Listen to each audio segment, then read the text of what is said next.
దేవుని నామమునకు మహిమ కలుగునుగాక. యేసు క్రీస్తు ప్రభువారి పేరిట మీకు అందరికీ ప్రత్యేకమైన వందనాలు తెలియజేస్తూ ఉన్నాం. దేవుణ్ణి స్తుతించుదాం. హల్లెలూయా. దేవుని పరిశుద్ధ గ్రంథంలో నుండి ప్రభువుని స్తుతించుట కొరకు ఒక వాక్య భాగం నుండి మనం నేర్చుకుందాం. యెషయా గ్రంథము 52వ అధ్యాయము. యెషయా గ్రంథము 52వ అధ్యాయము 12వ వచనంలో ఉన్న వాక్య భాగాన్ని మనము పోయిన వారము చదువుకున్నాం. అందులో ఉన్న ఒక భాగాన్ని గురించి మనం నేర్చుకోవడం జరిగింది. మనము దేవుని వాక్యంలో చూస్తే 2వ లేదా 3వ లైన్గా మనం చూసినట్లయితే యెహోవా మీ ముందర నడుచును అనేటువంటి మాటను మనము ధ్యానించుకోవడానికి ప్రభువారు సహాయం చేశారు. దేవుడు మన ముందు నడుచువాడు దేవుడే అనేటువంటి అంశాన్ని పోయిన వారం మనం నేర్చుకోవడం జరిగింది. ఈ వారం ఈ దినమున అందులో ఉన్నటువంటి ఆ క్రింది భాగాన్ని మనం చదువుకుందాం. ఇశ్రాయేలు దేవుడు మీ సైన్యపు వెనకటి భాగమును కావలి కాయును. ఈ విషయాన్ని, ఈ వాక్యాన్ని ఇప్పుడు మనము దేవుని యొక్క సన్నిధిలో నేర్చుకోవడానికి ప్రభువు మనకు సహాయం చేయడానికి, నేర్పించడానికి ఆయన సిద్ధంగా ఉన్నాడు.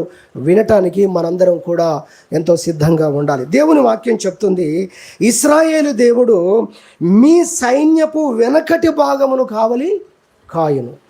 మనము పోయిన వారంలో ఆయన మీకు ముందుగా నడుచువాడు అనే విషయాన్ని నేర్చుకున్నాం. అది భవిష్యత్తును గూర్చిన విషయం అనేది మనము నేర్చుకోవడం జరిగింది. ముందుగా వెళ్ళును. మనం ఒక పరిస్థితిని ఎదుర్కోక ముందే దాన్ని దేవుడు ఎదుర్కొంటాడు, ఆయనకు తెలుసు అన్న విషయాన్ని మనము అక్కడ జ్ఞాపకం చేసుకున్నాం. కొన్ని విషయాలు నేర్చుకున్నాం. ఈరోజైతే ఇశ్రాయేలు దేవుడు మీ యొక్క సైన్యపు వెనకటి భాగాన్ని కాపాడుతాడు. చూడండి, ఒక రాజు ఉన్నాడు, ఒక సైన్యం ఉంది, యుద్ధానికి వెళుతూ ఉన్నారు. అయితే అందరి దృష్టి సర్వసాధారణంగా ముందు వచ్చేటువంటి శత్రువు మీద, ఎదురుగా వచ్చేటువంటి విరోధుల మీద, విపత్తుల మీదనే దృష్టి ఉంటుంది. కానీ వెనుకగా వస్తున్న వాటి మీద దృష్టి అంతగా పెట్టడం జరగదు. అయితే దేవుని వాక్యములో దేవుడు మాట్లాడుతున్నాడు, ఆయన రాయిస్తున్నాడు, మీరు నమ్ముకున్నటువంటి మీ దేవుడు మీ వెనకటి భాగాన్ని ఆయన కాపాడేవాడుగా ఉన్నాడు. దేవునికి స్తోత్రం చెప్పుదాం. హల్లెలూయా. దేన్ని కాపాడుతాడంట? వెనకటి భాగమును ఆయన కాపాడేవాడై ఉన్నాడు. ఓసారి దేవుని పరిశుద్ధ గ్రంథంలో చూస్తే 2వ సమూయేలు గ్రంథం 10వ అధ్యాయం 9వ వచనంలో మీరు చూస్తే, ఇశ్రాయేలుల మీదికి సిరియనులు విరోధులైనటువంటి వారు యుద్ధానికి వచ్చినటువంటి పరిస్థితి మనకు అక్కడ కనబడుతుంది. కొంతమంది ఆ పరిస్థితుల మధ్యలో యోవాబు యుద్ధానికి వెళ్తాడు దావీదు పంపించినప్పుడు. అయితే వీరి దృష్టి ఉంది, శత్రువుల మీద వీరి దృష్టి ఉంది, ఎదురుగా ఉన్న సైన్యాల మీద దృష్టి ఉంది. కానీ ఎందుకో యోవాబు ఒకసారి పరిశీలనగా చూసినప్పుడు వీరి యొక్క సైన్యానికి వెనుక కూడా శత్రువులందరూ సమకూడడం అనేది యోవాబు దృష్టిలో కనబడుతుంది. హల్లెలూయా.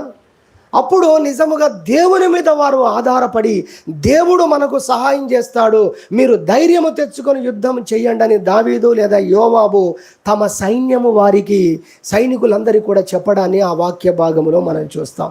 అంటే సర్వసాధారణముగా మన ముందున్నటువంటి పరిస్థితులే మనం చూస్తూ ఉంటాం, కానీ మన వెనుకున్న పరిస్థితుల గురించి చాలాసార్లు మనం ఆలోచన చెయ్యం.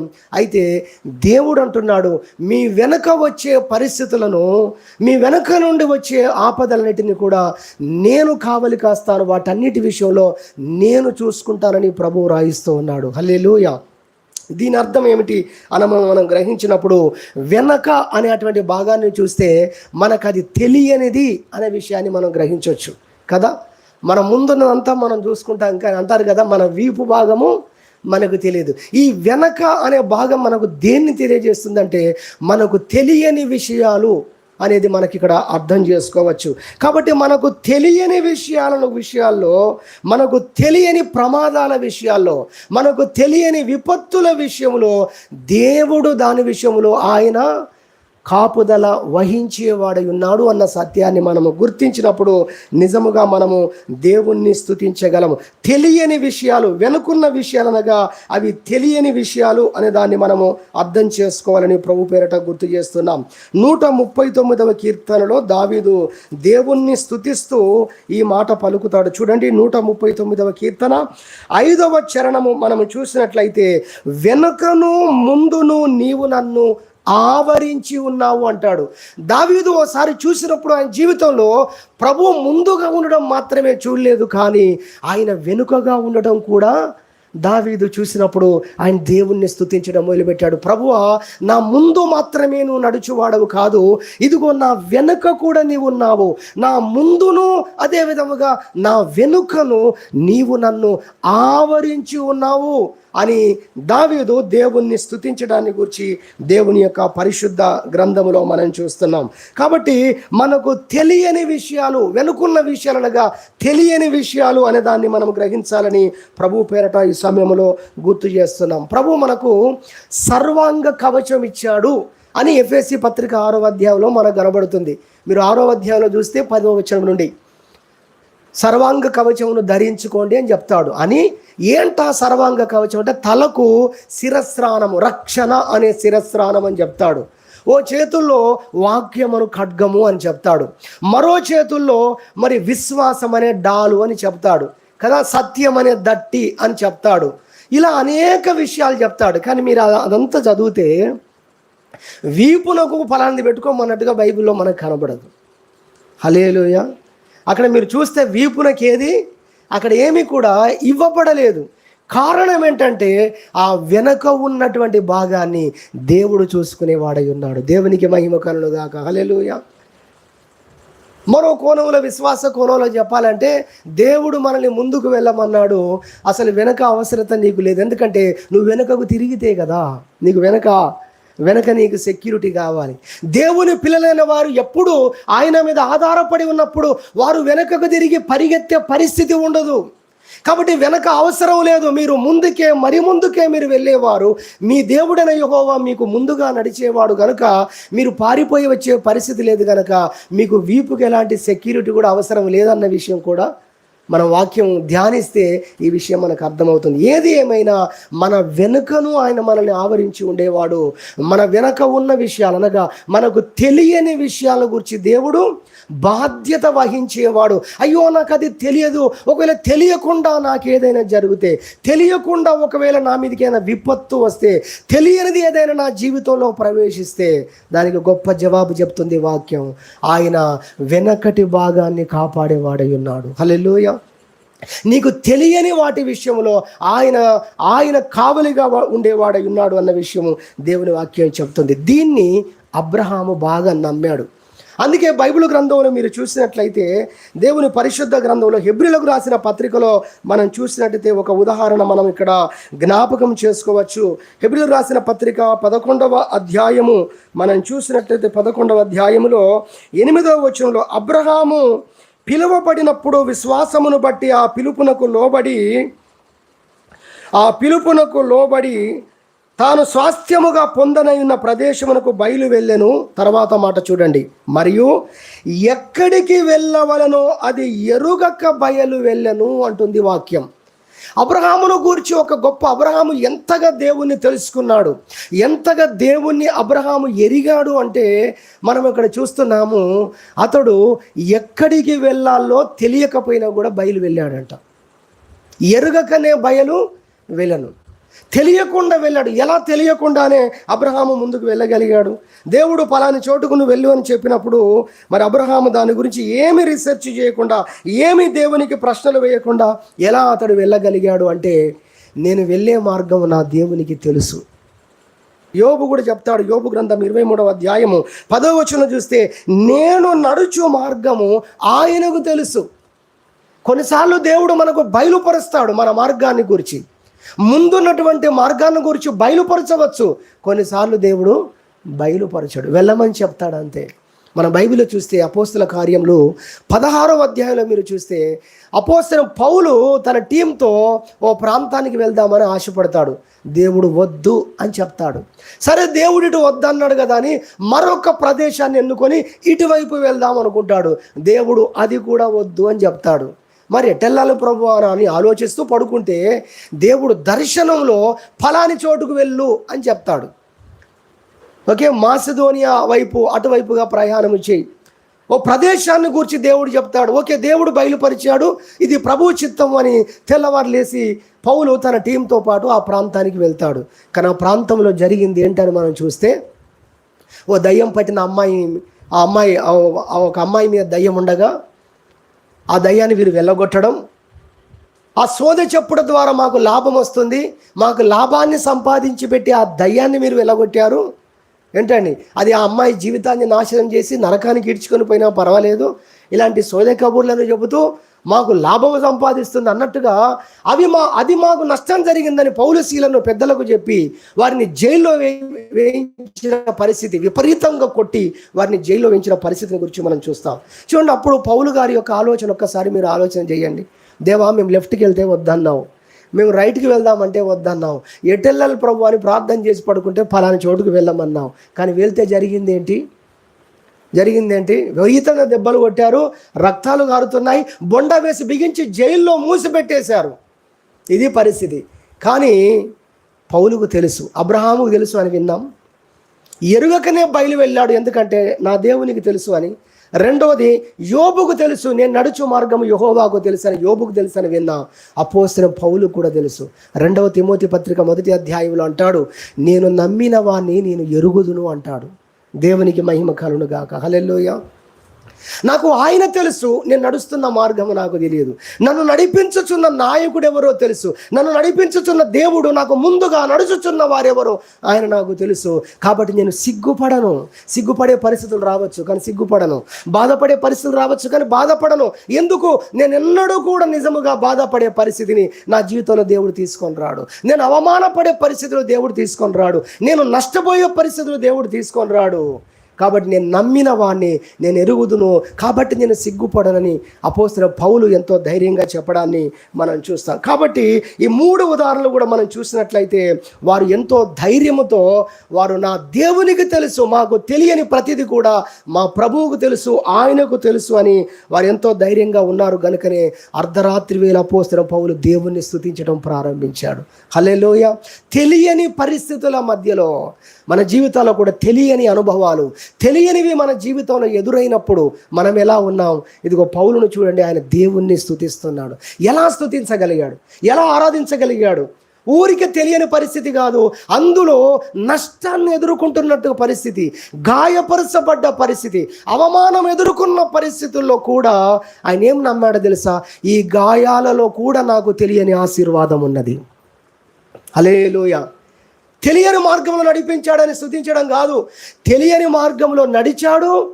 ఆ తెలియని మార్గంలో అవమానపడే పరిస్థితులు వచ్చాయి, బాధపడే పరిస్థితులు వచ్చాయి.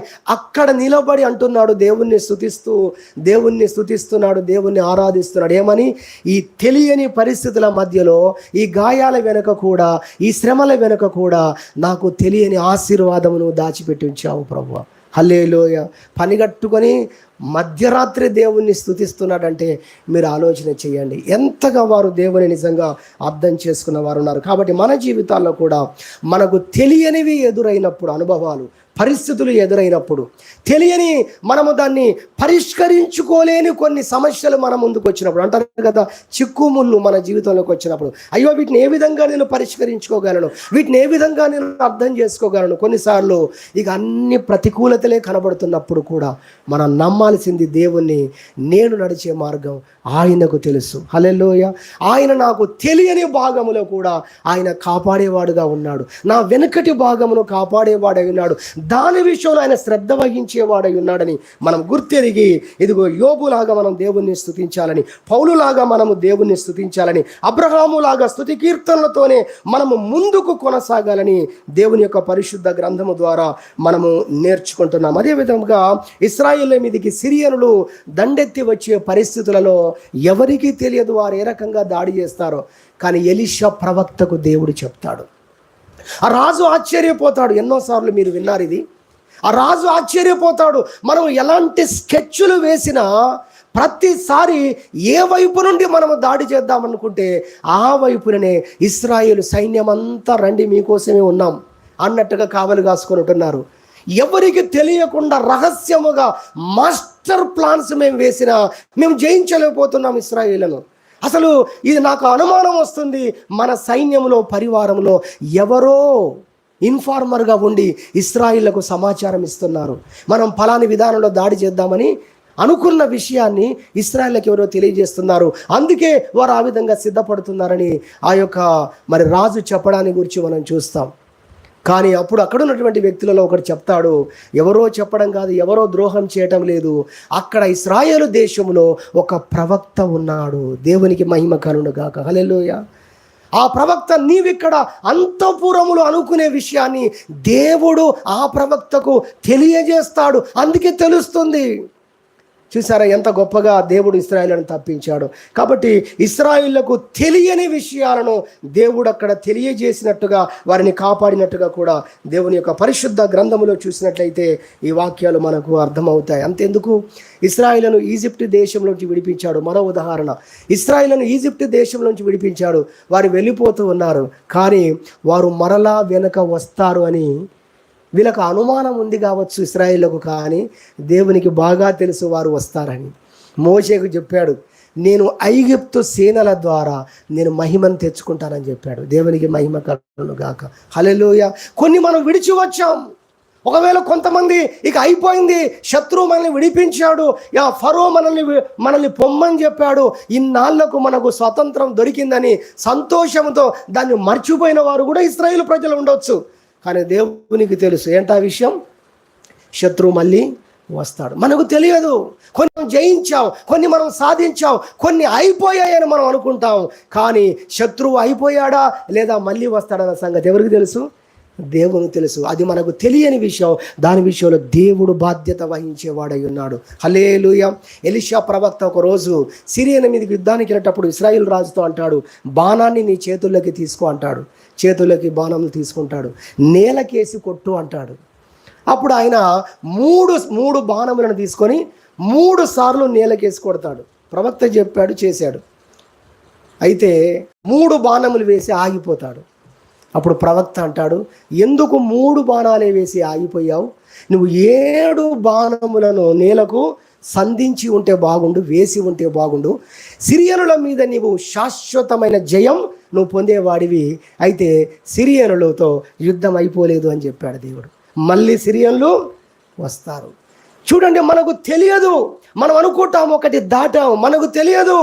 ఒకటి నేను జయించేశాను, మనకు తెలియదు. ఇక ఆ పరిస్థితి నేను ఎన్నడూ చూడను మనం అనుకుంటాం. కానీ దేవునికి తెలుసు. దేవునికి తెలుసు. మనకు తెలియనివన్నీ కూడా ప్రభువునకు తెలుసు అన్న విషయాన్ని మనం గ్రహించినప్పుడు మనం ఆ తెలియదు అన్న పరిస్థితి గురించి ఎప్పుడు కూడా కలవరపడం. ఒకటే చెప్తాము, నేను నడుచు మార్గము ఆయనకు తెలుసు. దేవా, నా యొక్క జీవితం ఆ ముందున్న పరిస్థితులే కాదు, నాకు తెలియనివన్నీ కూడా మీరు ఎరిగిన వారుగా ఉన్నారు కనుక మీకు స్తోత్రం. నాకు తెలియని దానిని విషయంలో నీవు బాధ్యత వహించేవాడవై ఉన్నావు కనుక నేను ధైర్యంతో ఉంటాను. మీకు స్తోత్రము ప్రభు అని దేవుని స్తుతించే వారంగా ఉంటాము, కానీ కలవరపడే వారంగా ఉండము అని ప్రభు పేరట గుర్తు చేస్తున్నాం. ఇది మొదటి విషయం. దీన్ని బట్టి మనం స్తుతించాలని మనము వింటున్నాం. ఏమని స్తుతించాలి? మనకు తెలియని వాటి విషయంలో వస్తున్న కలవరాల విషయంలో దేవుడు దాని విషయంలో బాధ్యత వహించేవాడు. నాకు తెలియని దాని విషయంలో దేవుడు చూసుకుంటాడని ఎరిగిన వారమై ప్రభువును మనం స్తుతించాలి. హల్లెలూయా. దేవా, నాకు తెలియని దాని విషయంలో, నేను ఎరగని దాని విషయంలో, నేను గుర్తించని దాని విషయంలో నీవు కాపాడే దేవుడుగా ఉన్నావని నీ వాక్యం అందును నాకు బయలుపరిచావు. అందును బట్టి నీకు స్తోత్రం. అలా భక్తులను నువ్వు కాపాడావు, ఇశ్రాయేలును కాపాడావు, పౌలును కాపాడావు, అనేక మార్లు అనేక భక్తులను ఆ విధంగా కాపాడావు. నిన్ను కూడా కాపాడుతానని నాతో నీవు మాట్లాడుతున్నందుకు స్తోత్రం. ఈ గ్రహింపును దేవుడు మనకు అనుగ్రహించినందుకు మనము స్తుతించాలి. కాబట్టి మొదటిగా మనకు తెలియని విషయాల్లో దేవుడు ఆయన కాపుదలను ఉంచేవాడు అన్న విషయాన్ని మనం గుర్తించిన వారమై ప్రభువును స్తుతించాలని మొదటిగా మనం వింటున్నాం. రెండవదిగా మనం చూసినట్లయితే వెనక భాగమును కాపాడేవాడై ఉన్నాడు. సైన్యము యొక్క వెనకటి భాగమును ఆయన కాపాడేవాడై ఉన్నాడు అన్న విషయాన్ని మనము నేర్చుకుంటున్నాం. దాని కొరకు మరొక కోణంలో మనం వాక్యములోంచి నేర్చుకుందాం. మొదటి సమూయేలు గ్రంథం 30వ అధ్యాయము. మొదటి సమూయేలు గ్రంథం 30వ అధ్యాయంలో చూసినట్లయితే దావీదు ఓసారి యుద్ధమునకు వెళ్ళేటువంటి పరిస్థితి మనం ఇక్కడ చూస్తాం. ఆయన యుద్ధానికి వెళుతున్న పరిస్థితిలో సుమారు 600 మంది దాకా యుద్ధములో మరి అమాలేకుల మీదికి యుద్ధానికి వెళ్ళడం మనం చూస్తాం. 20వ వచనం చూడండి, 30వ అధ్యాయము 20వ వచనం. మరియు దావీదు అమాలేకుల గొడ్లన్నిటిని పట్టుకొనెను. ఇవి దావీదునకు దోపుడు సొమ్మని జనులు మిగిలిన తమ సొంత పశువులకు ముందుగా వీటిని తోలిరి. అందుచేత దావీదును వెంబడించలేక బెసోరు వాగు దగ్గర నిలిచిన ఆ 200 మంది యొద్దకు దావీదు పోగా వారు దావీదును అతని యొద్దనున్న జనులను ఎదుర్కొనుటకై బయలుదేరి వచ్చిరి. దావీదు ఈ జనుల యొద్దకు వచ్చి వారి యోగక్షేమమును అడగగా దావీదుతో కూడా వెళ్ళిన వారిలో దుర్మార్గులను పనికి మారిన వారునైనా కొందరు వీరు మనతో కూడా రాక నిలిచిరి గనుక తమ భార్యలను పిల్లలను తప్ప మనకు మరలా వచ్చిన దోపుడు సొమ్ములో మనమేమియో వీరికి ఇయ్యము, తమ భార్య పిల్లలను వారు తీసుకొని పోవచ్చుననిరి. దేవుని వాక్యంలో ఇక్కడ మనం చూస్తున్నాం. 9వ వచనంలో మనకు కనబడుతుంది. కాబట్టి దావీదు అతని యొద్దనున్న 600 మందియు బయలుదేరి బెసోరు వాగు గట్టునకు రాగా వారిలో 200 మంది వెనుక దిగా విడువబడిరి అని కనబడుతుంది. 600 మంది యుద్ధానికి వెళితే 400 మంది పరిగెత్తుకొని వెళ్ళిపోయారు దావీదుతో కూడా, అలసిపోకుండా యుద్ధములో గెలిచారు. వారు పోగొట్టుకున్న అంతటిని కూడా, ఇది సిక్లకు సందర్భం. దావీదు ఫిలిస్తీన్లతో పాటు యుద్ధానికి వెళ్ళినప్పుడు దావీదు యొక్క కుటుంబం మీద, పురం మీద, వారి నివాసాల మీద శత్రువులు దాడి చేసి వారి భార్యలను పిల్లలను మరి పట్టుకొని పోయినటువంటి సందర్భం. అయితే దావీదు తిరిగి వెళ్ళి వారి శత్రువులను జయించాడు. 600 మందితో వెళితే 400 మంది దావీదుతో పాటు పరిగెత్తారు. దావీదుతో సమముగా నిలబడి యుద్ధం చేశారు. 200 మంది పాపం బలహీనులై వెనుకబడ్డారంట.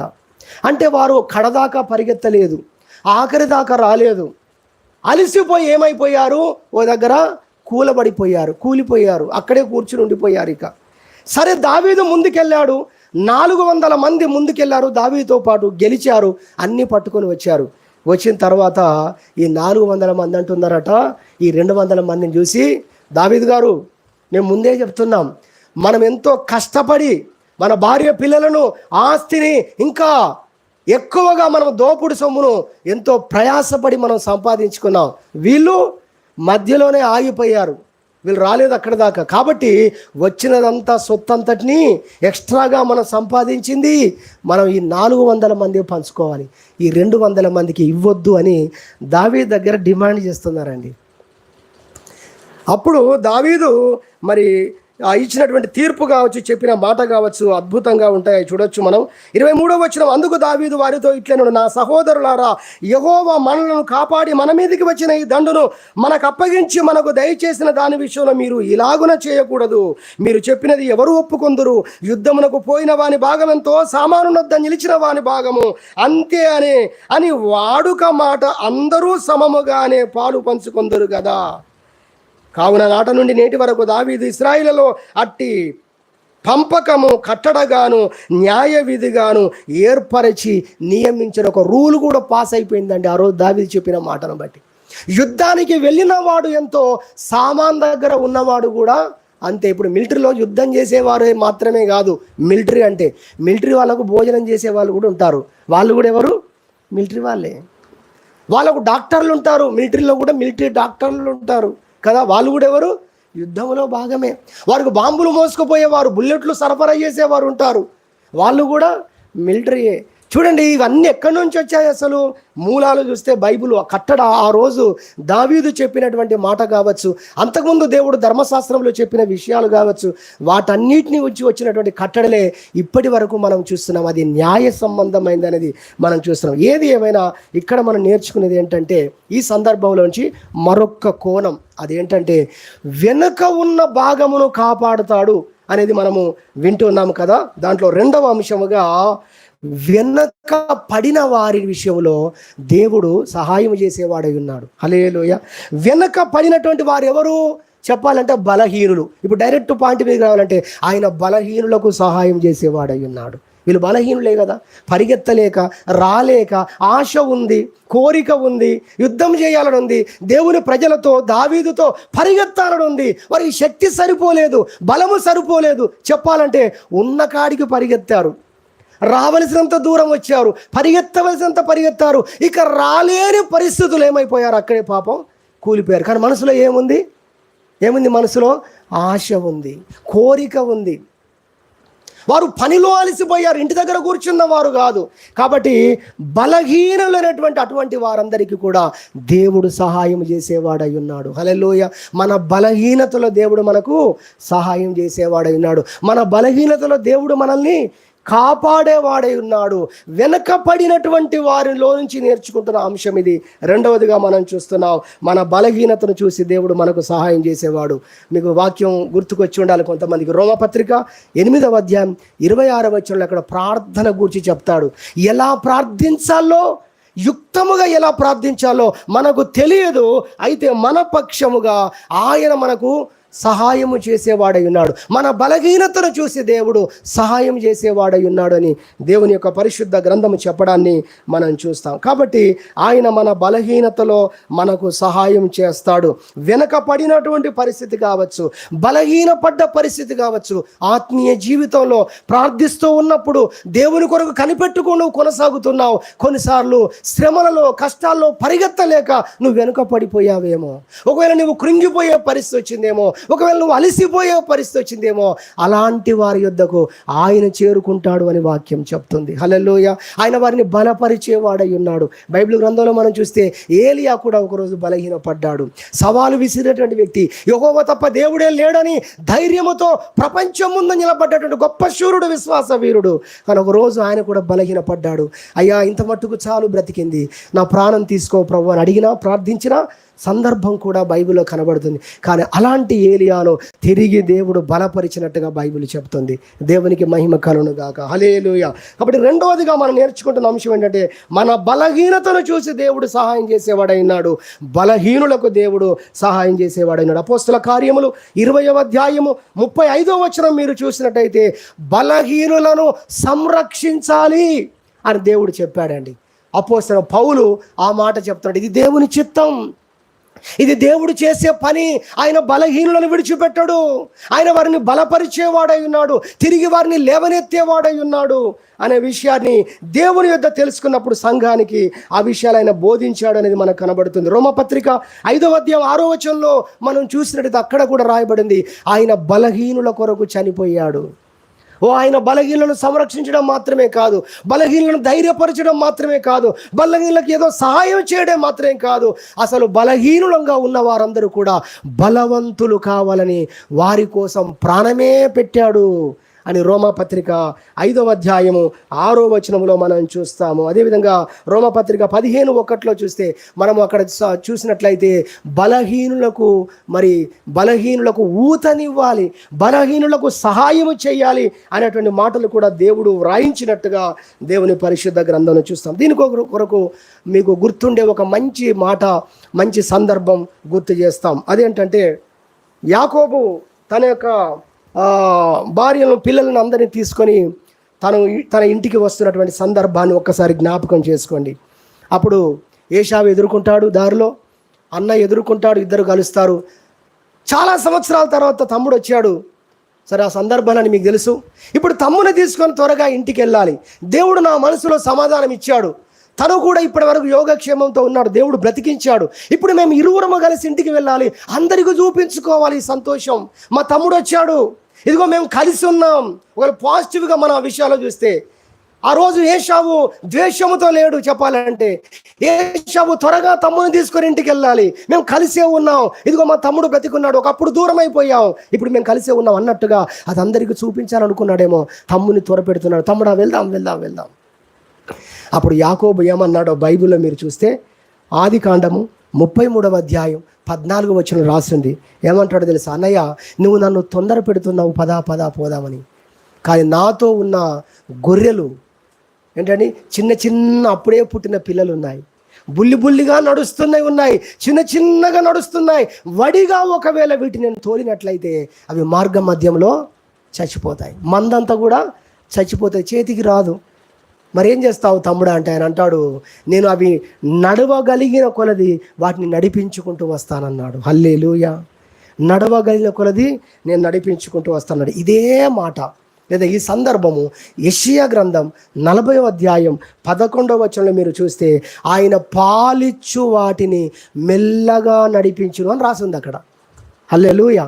ఎంత గొప్ప దేవుడు అండి. ఏంటండి అనగా అవి బలహీనమైనటువంటి గొర్రెలు, అవి బలహీనముగా ఉన్నటువంటి పరిస్థితి, అవి నడవలేవు. కాబట్టి వాటిని దేవుడు ఎలా నడిపిస్తాడు? వాటిని వాటి రేంజ్లో దేవుడు నడిపిస్తాడు, అవి నడవగలిగిన కొలది నడిపిస్తాడు. అపోస్తలుడైన పౌలు కూడా కొత్త నిబంధనలో మాట చెప్పాడు. 1 కొరింథీ పత్రిక 10వ అధ్యాయం 13వ వచనం గుర్తుకు రావాలి. ఇప్పుడు ఏమన్నాడు అక్కడ? మనము సహింపగలిగినంత కంటే ఎక్కువగా దేవుడు ఈ సందర్భంలో చెప్పాలంటే ఆయన నడిపించడు. మనం సహించగలిగిన మార్గాలు, మనం తట్టుకోగలిగినటువంటి పరిస్థితులు, వాటి గుండానే ఆయన మనల్ని నడిపించే దేవుడు అయినాడు. కాబట్టి రెండవదిగా మనం ఇక్కడ నేర్చుకుంటున్నటువంటి విషయం, మన బలహీనతలో మనము వెనకపడిపోయామేమో, ఒకవేళ మనం అలసిపోయామేమో, ఆత్మీయ జీవితంలో పోరాటంలో కొంత మనము అలసిపోయామేమో, బలహీన పడ్డామేమో, అయితే దేవుడు మనల్ని విడిచిపెట్టాడు, ఆయన మనల్ని బలపరిచేవాడుగా ఉన్నాడు. దేవునికి మహిమ కలుగును గాక. హల్లెలూయా. ఇది రెండవదిగా మనం చూస్తున్నాం. దాన్ని బట్టి మనం దేవుని స్తుతించాలి. ఏమని స్తుతించాలి దేవుణ్ణి? ప్రభువా, నా బలహీనతలో, నేను వెనకబడిపోయిన పరిస్థితిలో నీవు నన్ను విడిచిపెట్టవు నాయన. బలహీనుని నేను తృణీకరించేవాడవు కాదు. బైబిల్లో రాస్తుంది, ఆయన బాధపడువాన్ని తృణీకరింపని దేవుడు. హల్లెలూయా. 1 కొరింథీ పత్రికలో మనం చూస్తాం, అద్భుతమైన మాట చెప్తాడు అక్కడ ఏమంటాడంటే, బలవంతులను సిగ్గుపరుచుటకు దేవుడు బలహీనులైన వారిని ఏర్పరచుకొనుచున్నాడు. హల్లెలూయా. ప్రభువా, నా బలహీనతను చూసి విడిచిపెట్టే దేవుడవు కాదు, కానీ నా బలహీనతలో నీవు నాకు సహాయం చేసేవాడవై ఉన్నావు. నేను ఎదుర్కొంటున్న పరిస్థితులను బట్టి, నా మీద జరుగుతున్న దాడిని బట్టి, మానసికంగా శారీరక రీతిగా వ్యాధి కావచ్చు, ఒకవేళ ఏంటంటే మనుషులు కావచ్చు, ఒకవేళ సాతానుడు కావచ్చు, ఒకవేళ రకరకాల పరిస్థితులు బట్టి జీవితంలో అలసిపోతున్నావేమో నీవు నేను. ఇక దేవుని వాక్యం మన యొద్దకు వస్తుంది, నీ దేవుడు నీ బలహీనతల్లో నువ్వు బలహీనపడి, దావీదు యొక్క అనుచరులు 200 మంది వెనకబడ్డట్టుగా ఒకవేళ నువ్వు వెనకబడ్డ పరిస్థితిలో ఉన్నా, దేవుడు నిన్ను కరుణించేవాడై ఉన్నాడు, దేవుడు నిన్ను తిరిగి బలపరిచేవాడై ఉన్నాడు, నీకు ఆయన సహాయం చేసేవాడై ఉన్నాడని దేవుని యొక్క వాక్యం ద్వారా వింటున్నాం. కాబట్టి దీన్ని బట్టి మనం దేవుని స్తుతించాలని నేర్చుకుంటాం. చివరిగా 3వది అంశం నేను జ్ఞాపకం చేసి ముగిస్తాను. 3వ మరొక కోణమును మనం నేర్చుకుందాం. 3 కోణాలు మనం దేవుని వాక్యం నుంచి నేర్చుకుంటున్నాం. ఆయన సైన్యము వెనకటి భాగమును కాపాడును అనగా మనము నేర్చుకున్నాం, మనకు తెలియని విషయాల్లో అనేది మొదటిగా నేర్చుకున్నాం. రెండవదిగా వెనకబడ్డ పరిస్థితి అనగా బలహీనపడ్డ పరిస్థితి నేర్చుకున్నాం. చివరిగా 3వది 2 మాటలు చెప్పి ముగిస్తాను, సమయం అయిపోయింది. 3వదిగా చూసినట్లయితే మన దేవుని పరిశుద్ధ గ్రంథంలో నిర్గమకాండం 14వ అధ్యాయం 19వ వచనం మీరు చూస్తే, ఎర్ర సముద్రం వద్ద ఇశ్రాయేలు ప్రజలు ఉన్నారు. త్వరగా చెప్తున్నాను, జాగ్రత్తగా వినండి. ఎర్ర సముద్రం దగ్గర ఇశ్రాయేలు ప్రజలు ఉన్నారు, శత్రువులేమో వెనక వస్తూ ఉన్నారు. ఇశ్రాయేలును చూశారు వాళ్ళు. సో పట్టుకోవడానికి ఇప్పుడు పరిగెత్తుకొని వడివడిగా వస్తున్నారు. ఆ టైంలో దేవుడు ఆయన ఇశ్రాయేలుకు వెనక వెళ్ళి నిలబడ్డాడు అని రాసింది బైబిల్లో. హల్లెలూయా. ఎక్కడ నిలబడ్డాడు? ఇప్పుడు ముందుగా వెళుతున్నటువంటి దేవదూత, ముందుగా ఉన్నటువంటి మేఘస్తంభము ఎక్కడొచ్చిందట? వెనక భాగములో వచ్చి నిలబడ్డాడు. దేవుడు నిలబడ్డాడు, దేవుడు పంపిన మేఘస్తంభం నిలబడ్డది. ఏంటండి? అగ్నిస్తంభం నిలబడ్డది. దేవుడే అట్లా నిలబడ్డాడు. ఎక్కడ నిలబడ్డాడు?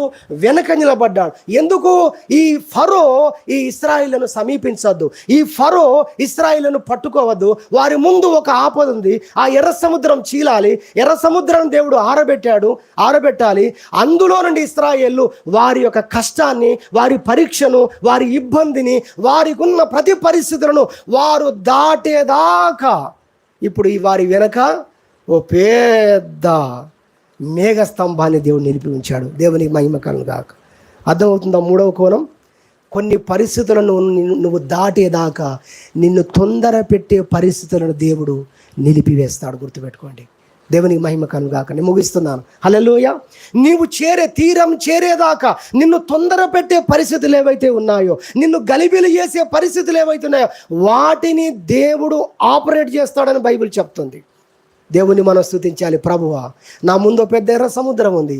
అయ్యో, నన్ను శత్రు వెనుక తొందర పెడుతున్నాడు. నేను తప్పించుకొని పోవాలి అసలు, కానీ పోయే పరిస్థితి నాకు లేదు.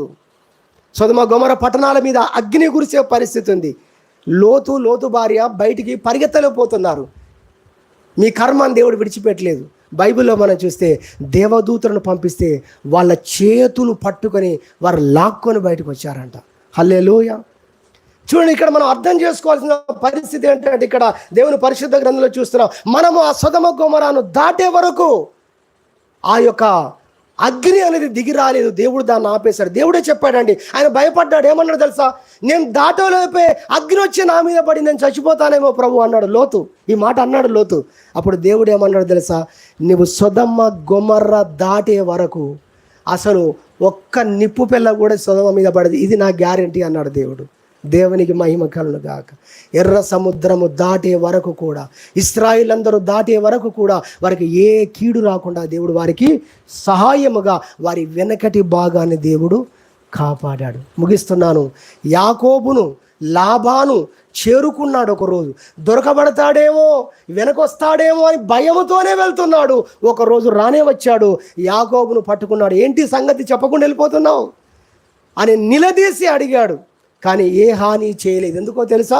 దేవుడు ముందు రాత్రే లాబానును దర్శించినట్టుగా చూస్తాం. యాకోబు యొక్క మామను దర్శించినట్టుగా చూస్తాం. నువ్వు మంచి కానీ చెడు కానీ నా సేవకుడైన యాకోబుతో నీవు పలుకొద్దు అని దేవుడు చెప్పినట్లుగా మనం దేవుని పరిశుద్ధ గ్రంథంలో చూస్తున్నాం. కాబట్టి కొన్ని పరిస్థితులను, మన ముందున్న పరిస్థితులు, మనం నడవలేని పరిస్థితులు, మన ముందు మార్గం క్లియర్ లేదు, మనం ముందుకు వెళ్ళడానికి మార్గం క్లియర్ లేదు, అన్ని అడ్డదిడ్డంగా ఉన్నాయి. వెనకేమో పరిస్థితులు తొందర పెడుతున్నాయి. నిన్ను తొందర పెట్టే ప్రతి పరిస్థితిని దేవుడు ఆపరేట్ చేసేవాడై ఉన్నాడనేది ఈ వాక్య భాగం నుంచి మనం నేర్చుకుంటున్నాం. కాబట్టి మూడవదిగా, నేను నా పరిస్థితులను దాటే వరకు, నేను గమ్యం చేరే వరకు, నేను తీరం చేరే వరకు, నేను సురక్షితమైన ప్రదేశం చేరే వరకు కూడా నా వెనుక నన్ను తొందర పెట్టే ప్రతి పరిస్థితిని ఆపరేట్ చేసే దేవుడుగా నీవు ఉన్నందుకు నీకు స్తోత్రమయ్యా అని దేవుని మనం స్తుతించాలని దేవుని వాక్యం ద్వారా వింటున్నాం. దేవుడి వాక్యము దీవించును గాక. ప్రార్థన చేసుకుందాం.